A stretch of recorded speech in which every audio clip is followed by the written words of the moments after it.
Makina moderne nuk është më thjesht një mjet transporti. Në epokën e automjeteve elektrike dhe hibride, ajo është shndërruar në një sistem energjetik të lëvizshëm, ku bateria përbën zemrën funksionale dhe simbolike të inovacionit.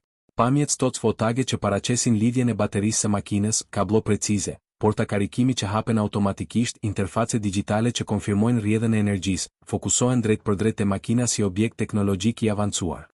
Editorialisht, këto pamje vendosin makinën në qendër të narrativës së progresit. Trupi i saj nuk është më metal pasiv, por platformë inteligjente. Bateria komunikon me sistemet e brendshme të automjetit, menaxhon temperaturën, optimizon performancën dhe përshtat konsumin sipas stilit të drejtimit. Lidhja me burimin e energjisë nuk është thjesht furnizim, por dialog teknologjik. Inovacioni në makinë shfaqet edhe në mënyrën se si bateria integrohet fizikisht. Ajo nuk është më komponent i fshehur, por element struktural. Shumë dizajne e përdorin baterinë si pjesë të shasisë, duke rritur stabilitetin dhe sigurinë. Fotovoltaike që zhvesh makinën dhe ekspozon arkitekturën e baterisë e trajton automjetin si organizëm inxhinierik, ku çdo lidhje ka funksion kritik. Por ky fokus te makina ngre edhe tension editorial.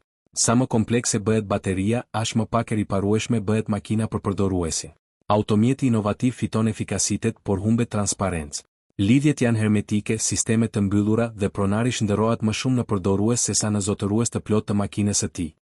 Në këtë kuptim, makina elektrike është paradoksale, teknologjikisht e avancuar, por emocionalisht e distancuar. Fotovoltaike e përforcon këtë ndjesi përmes estetikës sterile, drita blu, lëvizje të qeta robotike, heshtje mekanike. Makina duket perfekte, por edhe e ftohtë.